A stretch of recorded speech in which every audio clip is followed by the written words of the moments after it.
right in the oven straight from the freezer. It always turns out great. Now, for Edna Mae's lasagna, I'm going to give it a little bit of a twist. I'm making veggie lasagna roll-ups for Edna Mae. Instead of regular lasagna with a heavy meat sauce, it's got a nice light veggie sauce. And instead of layering the noodles like typical lasagna, I'm rolling them up into neat little rolls. I'll start with the cheese filling for the noodles. I've got 30 ounces of ricotta, and I'll crack in 2 eggs. The eggs will hold it all together. And then I'll add a half a cup of grated Parmesan.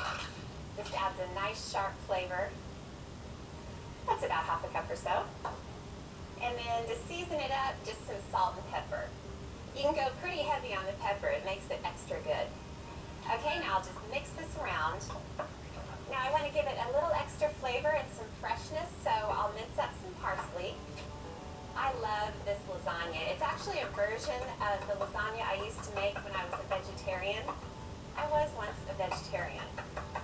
Obviously before I met my cattle rancher husband. So I'll add a good amount to the ricotta. All right, now I'll just stir it in. All right, now that is the cheese filling, and this is the sauce. It's been simmering away for about 20 minutes, and it is positively packed with deliciousness. I just added chopped onion into a skillet with some olive oil, added minced garlic, and sauteed it for a minute. Then I threw in a diced red bell pepper, then added diced yellow squash, diced zucchini, and a whole lot of chopped white mushrooms.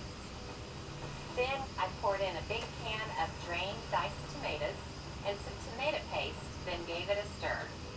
Next I poured in some white wine, added some salt, black pepper, and red pepper flakes. Then I simmered it for 20 minutes. Now the last thing to do for the sauce is just stir in some of the parsley, and I'll just stir it in, and it is absolutely perfect. It smells so good. All right, now all I have to do is just assemble the roll-up, so I'll go one pan at a time. I'm using these neat disposable foil loaf pans, and I'll just add a spoonful of the sauce right in the bottom, and then I'll get to work on the lasagna noodles. Now I cooked the noodles, and then as soon as they were done, I drained them and laid them out flat so they keep their shape. So I'll grab a spoon and just add a good amount of the ricotta filling all down the noodle. And then I'll just use the back of the spoon to smear it all over the noodle. All right, and then starting at my end, I'll just roll up the lasagna roll-up, hence the name.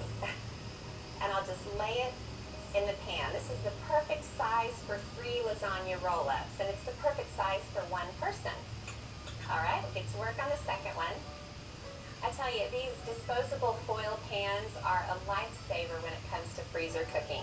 They come in pretty much every shape and size you could ever imagine, so whatever you're cooking, there'll be a pan that fits. And after you use them, you can either wash them and reuse them, or you can just toss them. They're really perfect. All right, one more roll up. And then it just goes in the pan. Now on top of the 3 roll-ups, I'll spoon a good amount of the veggie sauce. Oh, that looks so good. But there's more. You cannot have lasagna without mozzarella cheese, of course. So I'll just sprinkle it over the top, and when this bakes, it just oozes all over the place. Oh, delicious. And then I'll sprinkle on some Parmesan. All right, that looks awesome. Now I've got 1 made, and I'm going to make 5 more just like it. All right, that's